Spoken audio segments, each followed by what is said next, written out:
Hello, hello.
Afternoon. Hello, sir. Hello. How are you, sir? Yeah, I'm fine. What about you? I'm too fine, sir. So, no one joined yesterday's class? Why? No, sir. Sir, you told on Friday you will skip the class on Wednesday, sir. Yeah, So yeah, that. but that is for Monday. The Monday class was for Wednesday. Oh, okay, sir. I thought still Wednesday there is no class, sir. I thought, sir. Oh, okay, okay, no problem. Okay, sir. So, where we left in the last class? Sir, how to analyze vulnerabilities using Okay, okay, some okay. The websites? vulnerability assessment and all of that, right? Yes, sir. Okay. So, I've shown you Accuratics, right? Yes, sir. Yes, sir. Okay. So I think we have completed the vulnerability assessment part, and now let's move on to the next one, which is system hacking. What's the systematic? System hacking. Oh, okay, sir. Okay, sir.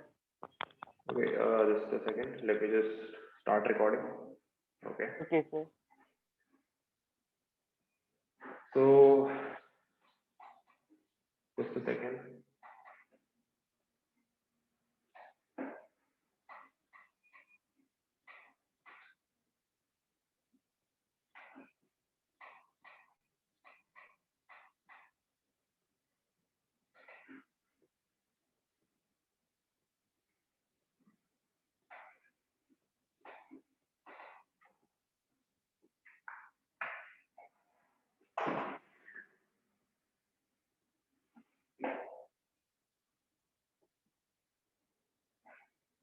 Okay, so Uh, in today's class, we'll be talking about system hacking, the methodologies we use in it, and we'll actually see the practical by hacking one system and gaining access to that system. All right. So this phase is the gaining access phase, which is the third phase in the five phases of hacking. And in this phase, we actually gain the access to the system we are attacking. So there are some methods for system hacking. Let's talk about them. First is cracking password. So as you can see with the name, we try to crack passwords, different passwords for different users. We'll talk about the cracking password part a lot more and how do we do that. Like there are different methods, brute forcing, dictionary word miss attack in the later part. Then another method is exploiting services or OS version. As you know, we did scanning, right? In the Nmap scanning, we were able to discover different ports and services running on those ports. Also, we were able to discover the version for those specific services and the operating system. So maybe if we look for vulnerabilities for those versions, we could gain access to the particular system. Okay. Thank you. Now, the third thing is executing application. Executing application is just a second.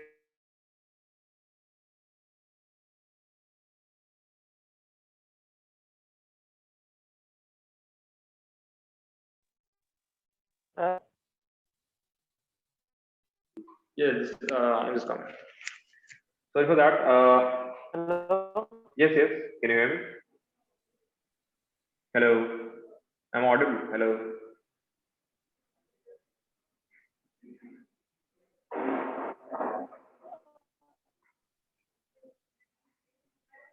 Just a second. I think.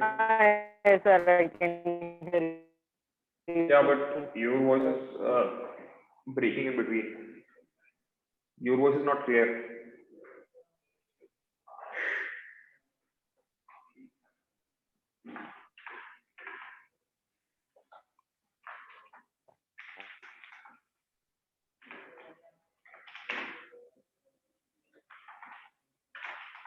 Hello, hello. Hello.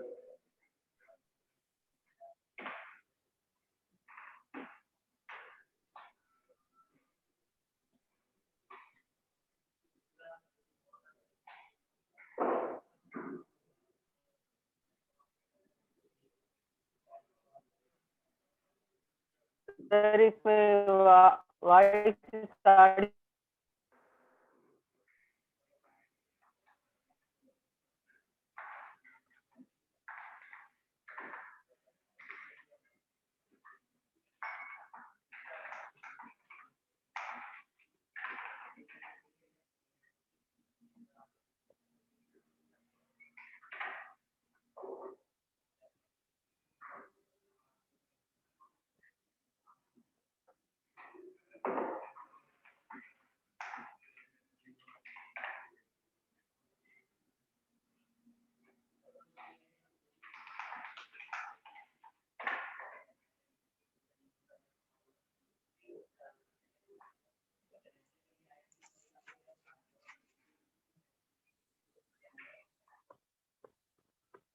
Hello. Yes, sir.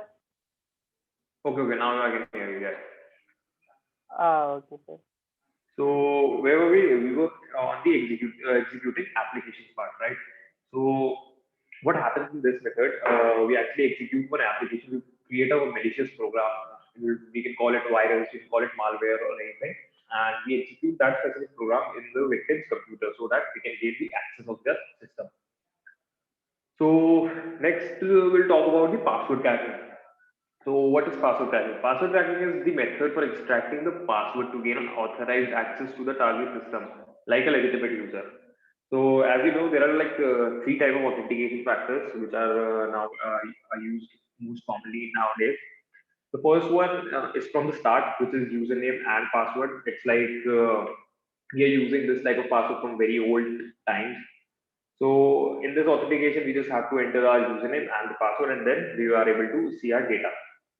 The next one, after this thing, the security researchers saw that there's a like there are like crackers are there who are able to crack the password. So they thought they had to provide extra security for this specific case. So what they did, they added one security layer, which is authentication using biometric. So in authentication using biometric, we use fingerprint, we use retina scan, and all of that kind of stuff. And then the third authentication, which are very famous nowadays, are only authorized users or authorized devices or authorized systems are allowed to connect. This can be done by by filtering the MAC address. So as you can see in your if you go onto your router, you will see the options to add the specific MAC address to your network. So from there, what are you doing? You are actually allowing a specific MAC address. As you know, MAC address is unique to every system. So you are allowing that system onto your network. So the next one is a good password contained. So as you know, for password tracking, like password tracking nowadays is very easy task, and so many people are doing it every day. So we have to keep a good password. And nowadays, when you go onto any social media site, they will tell you to like create your password. It should have like case sensitive letters. It should have special characters. It should have numbers. It should be a lengthy password, more than 8 characters, and it is highly specified to use passphrases instead of password. Then the types of password attacks. What types of password attacks a hacker can perform? The first one is non-electronic attack. Non-electronic attack in the what happens in this? It's basically you don't need the hacker don't need technical knowledge for this type of attack. You don't need to run any tool or something. So, for example, there's like shoulder surfing, there's like social engineering and dumpster diving. What happens in shoulder surfing is like I'm sitting sitting on my computer and I'm actually logging. I'm trying to log into my Gmail account. So someone from behind is watching that what all keys I'm pressing. So that is what shoulder surfing is. Then the next is social engineering. Social engineering is basically how to manipulate the victim, how to manipulate the victim and getting the credentials. You can send like phishing pages like fake pages of Facebook or anything or Amazon, and you just send to them, and they try to enter the password, and you'll get their credentials. The next is dumpster diving. Dumpster diving is like when you throw some like sensitive papers in the dustbin or the garbage bin, and then hacker tries to take out that paper and try to read it. Sometimes what happens, you throw some papers and you are left that on that paper there are like sensitive information. It could be like anything about the organization, or it could be anything about the credentials or something. So that is what dumpster diving is. Then we talk about active online attack. So what happens in active online attack? As you know, we talked about active and passive a lot of time in this whole course. There was active reconnaissance, there was active scanning. Now there's an active online attack. So the same thing happens over here. We are directly interacting with the target for cracking the password. And how we are doing it? There are like three major attacks for that, which is first one is dictionary and word list attack. So what happened in dictionary is like in a dictionary attack, attacker uses pre-configured word list for username or password to gain into victim's account.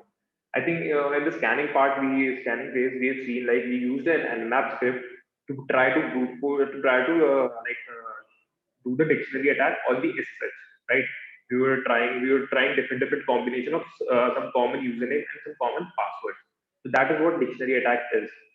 Then there's brute force attack. Brute force attack is like the hacker will try to use all the combinations like A to Z, 0 to 9, and the special symbols, and he'll try to like create different words, different strings, and try to Yes, sir. check all those. In previous class, you thought about brute force attack, sir. Sorry, what? In previous class, you already said about brute force attack, sir. Yeah, I think I told you, but in the system hacking part also, there is a brute force attack. So that's why I'm telling you again. Okay, sir. Okay, sir. Okay, sir. Okay. So So I think yeah, the brute force attack is that one.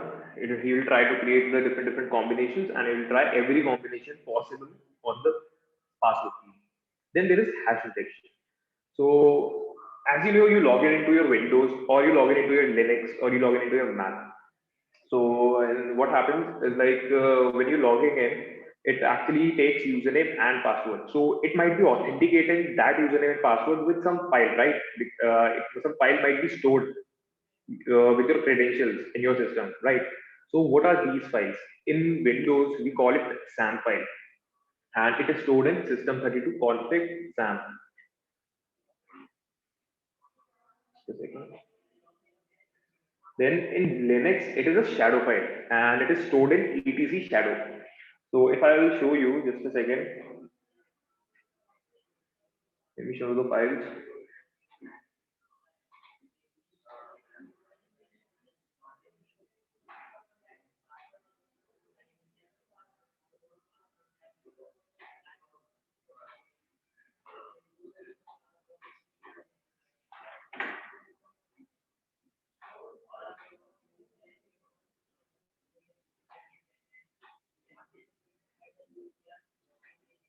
So in C, then it's in Windows, then it's in system32 and config,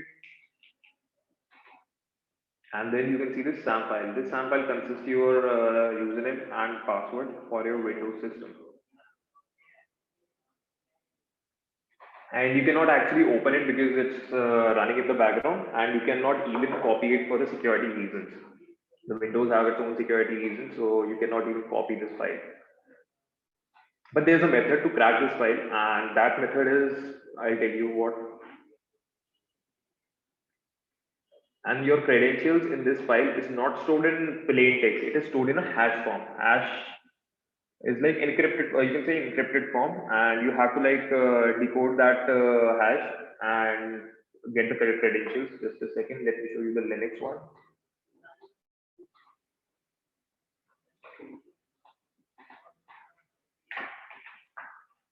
So it is stored in cat. You can see cat. As you can see, there are like multiple users for different services. For mail service, there's a mail user and all of that, and there's one root user, and you can see there's a one hash. Okay, so this hash is the password for the root user.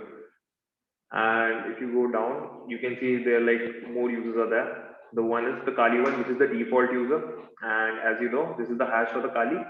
And if you will try to decode it, the decoded message would be Kali only, because as you know, the default password for Kali is Kali. Then I've created two more users and I've given them different passwords, and these are the hashes for those username, for those users. So what happens in hash injection? You try to like create a hash of your own and try to replace it with this, with the predefined hash. Let's say I want to hack Kali, but how I'll do it? I'll try to create my whole own hash. Then what I'll do? I'll just copy that hash and overwrite it on over here on the side of Kali. And whenever I try to log in into the Kali, I just have to enter that password which I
Hello, sir.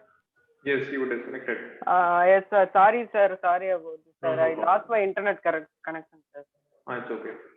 So we're talking about hash injection, right? So hash is basically nothing. It's a normal value, and we'll try to learn it more about this hashing. We use hashing algorithms to convert our plain text into the form of hash values. So if I have a password, let's say pass123 is my password. If I try to make a hash for it, it would be some random string without spaces. It would be some random string. So this is my hash value for the pass123. So what happens in hash injection is basically, just a second, I'm not sharing my screen. So if this is my password is pass123, and this is my random hash value which I've generated through the algorithm. So what happens in hash injection is, as you have seen in like etc shadow file and in the SAM file. In the SAM file also the password is stored in the form of hash, which is NTLM hash. So if I try to replace those hash with my own hash, then I am able to connect to that specific user using this password. Okay, did it make sense? Okay, sir. Okay, sir. All right. So that's what's happened in hash injection. Now next we'll go on to the part. Next we'll talk about the passive online attacks. As you know with the name passive online attacks are performed without interfering with the target. And those attacks could be like wire sniffing. And what happens in wire sniffing? In wire sniffing, the attacker sniffs network traffic. So and try to extract sensitive information. It could be like telnet or FTP or SMTP credentials and anything, because encryption nowadays, there's encryption, so they have replaced the telnet with SSH, FTP with FTPS. HTTP also is there, and they have replaced the HTTP with HTTPS. So that's all. As we all know, that the data is transmitted in the form of packets. Okay, so what happens in wire sniffing? We actually try to sniff the packets. We actually try to see the content inside the packet. And if there's no encryption, we will be able to read the data which is flowing through one device to the another device. So another thing is man in the middle attack. So what happens in man in the middle? The attacker involves himself into the communication. He actually comes in between of two people who are like communicating with themselves. Let's say there's one A. There's one person whose name is A. He's trying to send the message to the person whose name is B. Okay. And same thing the B is doing. He is also trying to send the message, and he just they're like chatting. Okay, each other. Yes, sir. Yes, sir. Sorry. Yes, sir. Okay. Okay, So sir. what happens? What hacker do? Hacker just comes in between and try to listen their conversation. So this is what man in the middle attack Man in is. the middle attack. Okay, sir. Okay. Then there's MITM next attack. is MITM. Okay. Next is default password. So what happens if you buy some like let's say if you buy a router, if you buy some stuff, you will get some default passwords for that. All right, which are already provided by the company side. And let's say I'm buying a new router, and its default password is admin and admin. And what happens sometimes users forget to change those default passwords. Sometimes people tend to forget to change those passwords. So hacker could easily get inside as he actually can get the default password for anything with the able with the use of these three websites. Let's check these websites. If I'll copy this, second, let me open this.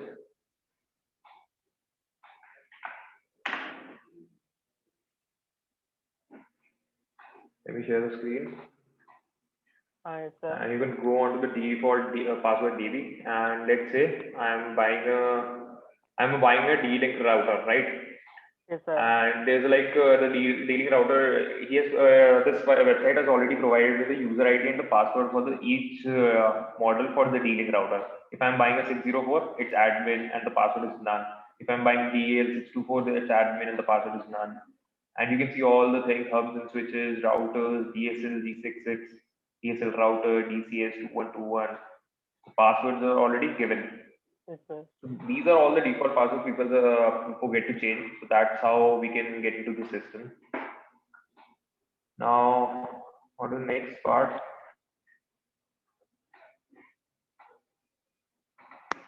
Next is password guessing. What happens in password guessing? Let's say I was doing shoulder surfing and I've seen some initial like letters and the last letters. Let's say my initial letter was sorry, H, and my last letter was O. So I can guess the password by I can guess like multiple words using the initial as H and the final as O. So if someone use the password as hello, he might have to change the password because it's easily guessable password. Then there is a USB drive attack. So what happens in this type of attack? Attacker plugs in a USB that contain a password hacking tool. Okay, so Windows Auto Run feature will allow the running will allow running the application automatically if enabled. So what happens if you I think you might have known about the devices, which is like a rubber ducky and all of that type of device, right? If you're not, I'll just show you what rubber ducky is. It's a very powerful device. What happens? It's just a normal USB. Yes, sir. I had seen in many Hollywood films, likewise, they attach something like this USB in the server, and they will get the details, sir. They will just get the details, or they will just get the system access Yes, of the sir. system, they just have to plug it in for 5 seconds, and then they will have the access of the system. So this is a very Okay. powerful device, and it's for $50. Hackfy tries to create it. You can also create with Arduino and all of that kind of stuff, the IoTs. If you have the knowledge of creating and soldering and all of that, you can easily create one for yourself. So what it does when you just insert it in your let's say system, it will act as a keyboard, and at the speed of lightning, it will just type a lot of commands. All right, and Okay, the sir. keyboard is the most trusted. Let's say the keyboard is the most trusted component for the computer. So it will just take every keystrokes, and will enter on the system. It will allow it to enter on the system, and like we are actually entering the malicious code for the access part. So within the 5 seconds, we are able to get the access of the system.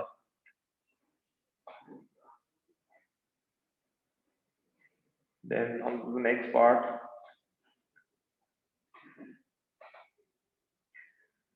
Then there's like password cracking mitigation. Like how can you save yourself from these type of attacks? The first and major thing, change the default passwords for everything you are buying or for everything. The default password is set to. Then do not store or save password in the applications. What this USB rubber ducky tends to do, it actually can extract all the passwords which are saved in your system. It could be saved on your let's say browser, Chrome browser or Firefox browser, and it can extract those passwords from that and store it itself. So that's also a very good attack for this USB rubber ducky. Then there is like do not use guessable password, do not use easy password. Try to create passwords which are lengthy, have some uppercase and lowercase, and then different symbols. Store the passwords in the form of salted hash. Try to store the passwords because what some people do, they try to create some lengthy password with different numbers, random numbers, and all of that, and they tends to forget the password. So store the password in the form of salted hash so that no one, if someone gains the access, he can just see the hash, not the plain password. Then there's like change password on weekly and monthly basis. As you know, we have seen many websites, haveibeentuned.com, and there you can see the email passwords are already easily breached. So for that purpose, we have to like change the password like monthly or the weekly basis. Then different password for each service.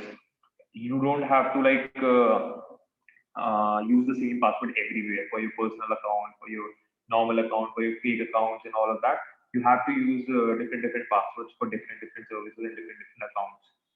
then configure policies for incorrect password attempts. Now let's what is happening nowadays is like you can see if you try to log in into your Gmail account from another computer, not your main computer, it will actually prompt a message. It will just send you an email and it will say that someone is accessing your Gmail account. Is it you? Just press yes if it's you, and no if it's not you, so that it can lock your Gmail account. So these type of services has to be like implemented on the different websites and even on your account. So that was all about password cracking mitigation. Now we'll talk about some privilege escalation, and then we'll see the practical part. So what is privilege escalation? I already told you about like there are two types of users in a system. One is your normal user, and the second one is super user, the administrator user, who have all the privileges, who have all the authority to do anything, to execute a file, to create a file, to destroy a file, to create an application, to execute an application, anything. So what hacker do? Hacker actually takes the access of the system, but he's just still the normal user. He tries to escalate his privileges. He tries to go into the super user mode. He tries to go into get the administrator access. So how he does that is like there are like two methods to do privilege escalation. The first one is horizontal privilege escalation. The attacker attempts to gain access to user with the same set of privileges. And there's one vertical privilege escalation. The attacker attempts to gain access to user with higher set of privileges. So what is difference between those two? So just a second. Let's say there are like 5 users in my system: A, B, C, D, and E. And there's one file, and those file contains the credentials of the whole system, and only one user can access that system, and that is the D user. He can only access that file. So when I gained the access, I was the A user. I gained the access. I actually had the A user, and I gave the access for A user. So in what happens in horizontal privilege escalation, we actually don't go to the super user side. We actually tries to break it to the different users so that we can see what what privileges they have, what files they have, and what all things they can actually escalate. So over here, the motive of the hacker is to go not to the root user, but to the user D, so that he can just check the file, that credential file. So that is what horizontal privilege escalation is. But what happens in vertical privilege escalation? Vertical privilege escalation, let's say I have gave the access of this user A, and there's like different users. But in vertical privilege escalation, I just want to jump directly onto the administrator user. I just want to go directly to the root user through the A user, not the B and C. So that is what like that is what vertical privilege escalation is. So we don't talk about keyloggers in this part. We will do the keyloggers part in the next class, where we will be talking about malware threats and all of that. Today we will be doing, we'll be using a pen testing framework which is known as Metasploit. Metasploit is very powerful tool and it takes a lot of resources, and many people use it for their day-to-day life pen testing. So let's do the introduction of Metasploit. It's a pen testing framework that provides information about vulnerabilities, helps creating payload for it, and helps exploiting them. It is an all-in-one tool. You can just scan all for the vulnerabilities. You can just use those vulnerabilities to exploit them, because Metasploit consists of the payload, consists of its payloads only. It has its own payload. It has its own exploits. So there are like several modules available in Metasploit. The first one are exploits. As you know, exploits are the way to get inside a PC. Then there's one payloads. Payloads are the malicious code that we use to inject in the victim server, victim computer. Auxiliary is the scanning part. The post is the privilege escalation part. What happens post? Post means what happens after the hack. After the hack, we actually want to escalate our privileges. So all that modules come in the post parts. The encoders. So Metasploit is able to create some virus also for you, small virus. So encoders are used for encoding those type of files so that antivirus could not detect them. Same thing is done by evasion. And NOPs are no operations, which we won't touch because no operation is for the guys who are doing like instruction set and reverse engineering and assembly code and all of that. So let's go on to the practical part, the Metasploit.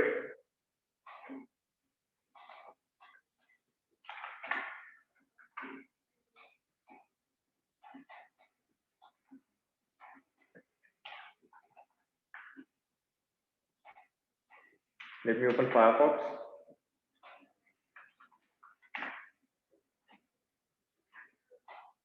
Okay, so for the practical part, I actually have two systems, right? Have you installed Metasploitable in your system?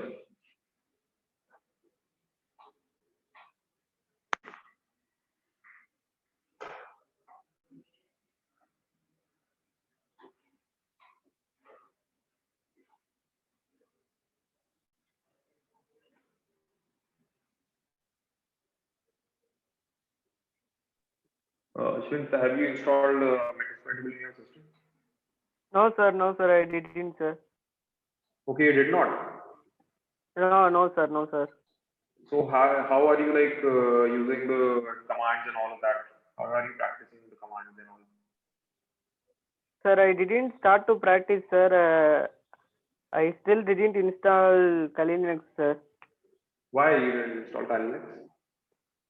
Sir, because in my family there are going many functions, sir. So I am taking these classes records and I am saving, sir. I am daily go through your classes, sir. After finishing this section, I will install Kali Linux and I will practice, sir. Okay, but Definitely. sometimes what happens like they are like when you will try to implement those commands, right? When you will try to gain access to the system, so you will be suffering with some you will make some let's say some doubts and all of that. So I was thinking about that. If you have any doubts, so you could have asked me and all of that. Okay, sir. So today I try to install Linux and Metasploitable in my lab, sir. Yeah, sure. Okay, sir. So I will there are like install- actually two machines over here, and I will only take the access of only one machine. So which one you want me to? I can take the access for Metasploitable Linux, or I can take the access for this blue machine, the Windows machine. So you have to decide because the machine you decide, you have to like take the access of another machine. You have to do it in your home. Sir, okay, sir. Okay, sir. Okay, so which machine should I use? Sir, use Metasploitable too, sir. Shall I use Metasploitable? So you will be able to do this try hacking machine. Okay. Oh, sir, yes, sir. Okay. Okay, sir. Okay, sir. Okay, then I'll just try to gain access for this Metasploitable machine. So let me go back.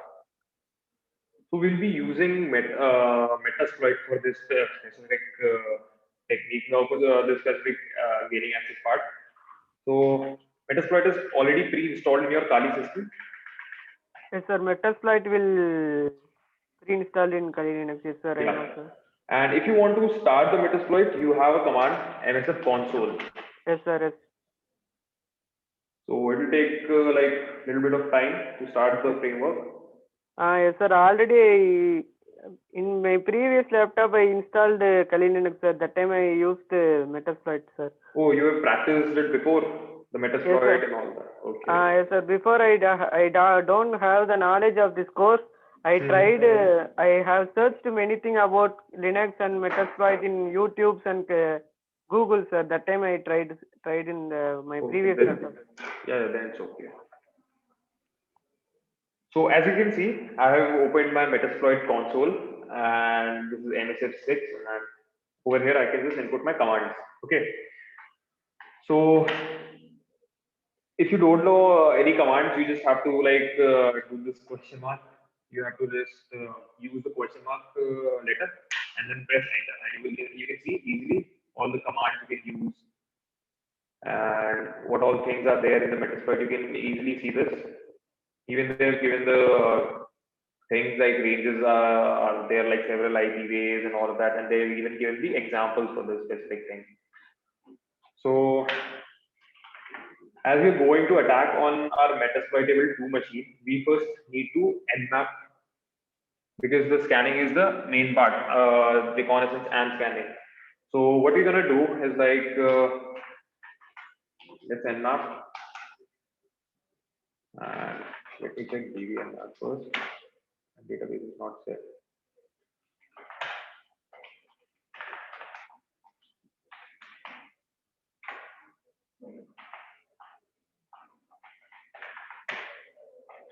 Okay, it's not initiating. First, let's do nmap, okay? And Okay, sir. before nmap, I have to like discover what IP address this Metasploitable machine is using without even logging into it.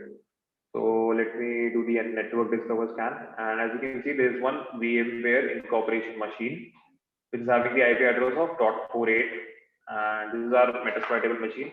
What we're going to do is copy this and do the nmap -sd for service version, and that's it.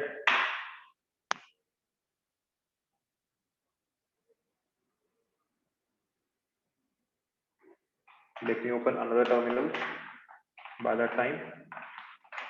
So over here, I will open my NSF console.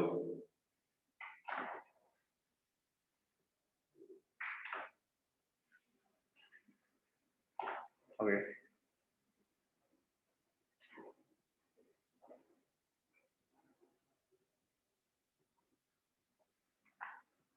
So you can even search for payloads, for exploits in this NSF console. If you want to search for exploits, you can just do search exploits, and you will get all the exploits that have, you can see 1700 exploits it has shown me, and for different things. This is the Windows exploit, the SMB part, and you can see a lot of exploits. Just a second, let me just do this. It will also have all the exploits for Linux, and there's a lot of exploits. Just a second.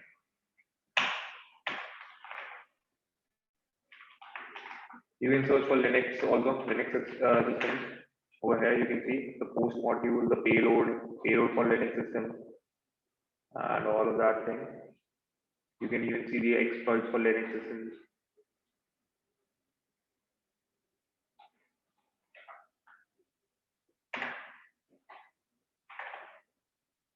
Taking a lot of time. 95%, okay.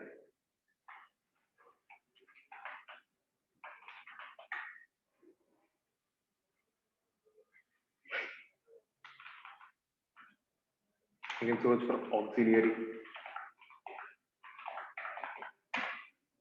and we show all the auxiliary modules: the auxiliary server, capture, MySQL, POP3, PostgreSQL, the HTTP module. You even have the scanners in it.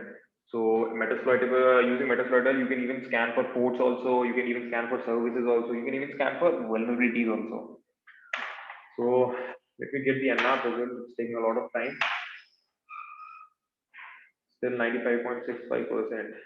So as we know from the previous nmap scan, we actually did, I think in the last class, we actually did the nmap scan on the Metasploitable, right? So we have seen the port 21 was opened, the FTP port. So we can use like use auxiliary, and then scanner, then FTP, and when I do the double tap, I can see it has shown me all the methods for FTP, and you can see there are like FTP login, FTP version, and there are a lot of different scanner types are there. You can check for like FTP login and FTP version. I'm just gonna check for FTP version, and I'll just use that. Now my console is changed a little bit. It has loaded my auxiliary. Now I have to see the options, what options I have to select. When I do options, you can see the FTP pass and FTP user, it has already predefined. The required part we have to fill. The required part is the R host, the R port, and the threads. So thread is already set on 1, the R port is already set on port 21. So what is R host and R port? R host and R port are remote host and remote port. It is the victim host and victim port. So we have to fill the R host part. R host part would be like set R host and the IP address for the victim, which is I think 48, right? Now just we need to run this scanner. So as you can see, it has run the scanner and it has given me the result already. It is saying BSFTPD 2.3.4 is running. If I try to search on the Google for the result, also in the Nmap also, we can see this same version 2.3.4 BSFTPD running. If I try to search the exploits or the vulnerabilities on Google, I'll be able to find a lot of the like the Rapid7 module. I can even find the different vulnerabilities for the specific service. But if we are using Metasploit right now, we are trying to like search an exploit in the Metasploit for the specific version, which is VSFTPD 2.3.4. So let me do that. Let me go VSFTPD and just enter. And as you can see, there's one exploit available for this FTP specific FTP version, which is exploit Unix FTP VSFTPD underscore 234 underscore backdoor. So we're gonna use this exploit. We're gonna write use exploit Unix the FTP VSFTP 234 backdoor and then press enter. And you can see this is loaded our exploit now. Now our exploit is loaded. So same thing we have to do. We have to see for the options, and in our options you can see they're like module options and payload options are there. You can also select some payloads, and you can select the you have to like do the change in the module options. And over here the required things are rhost and rport. Rport is already set on 21 because FTP runs on 21. If in the system FTP is not running on 21 and it's running on like let's say port 8080 or something 8000 port, so you have to like set the R port to 8000 or 8080 according to the system you are attacking. So right now on my system, on my Metasploitable scanner I saw it's running on 21, so I'll be this will be on default only. And my ROs, I have to set the ROs. So my victim IP is 168.1.48. So ROs is set now set to yes. Tell me. No, sir. I told 4848. You asked for IP, no, sir. Okay, yeah. So I just now do the run command, and as you can see, it will try to exploit the specific vulnerability. And now you can see it found a shell, and it has opened a command shell for us. Command shell session 1 opened, and this is given the date and this is given the time. Sorry for that. I'm just scrolling. Okay. Now if I do ls over here, you can see it gave me some results. And these results are not from my this Kali Linux. These are the results from the Metasploitable machine. Metasploitable. Yes, sir, I understand, sir. If I do who am I, you can see you are a root user. You already gained the root privilege of the Metasploitable machine using this vulnerability, VSFTP 2.3.4. So let me see the home directory. If I see the LSD home directory, you can see there are like 1, 2, 3, and 4 users are there. If I do the same in MSF, in Metasploitable, if I want to check if I actually gain the user access for it, you can see, let me do ls home, and you can see there are like these users are already there: FTP, MSF admin, service user, FTP, MSF admin, service user. So now if you want to log in from here, I actually don't know the sudo bash. If I want to do sudo bash, I actually don't know the password. Let me go. Okay, I actually know the password. But let's say I want to go directly on the root, su root. Then I don't know the password. So it will throw me an error. It will say authentication failure if I want to go to the root. So what I can do, I can just do pass wd for changing the password, and then I'll specify root. It will ask me to enter a new password. I'm entering a new password, which is tour, and password updated successfully. Now if I want to go su root, I want to change to root. And now I apply this tour. You can see now I'm a root user. So this is how I actually gained the access of this specific system. and you can do the same. You have to, there's one task for you. What you have to do, go on to the try hack. I will share this link on the chat. This is a Windows machine. You have to do the same thing for the Linux also. You have to just deploy this machine. You will get an IP. Over here, you have to deploy this, and you will get an IP address. And through that IP address, you have to like use Metasploit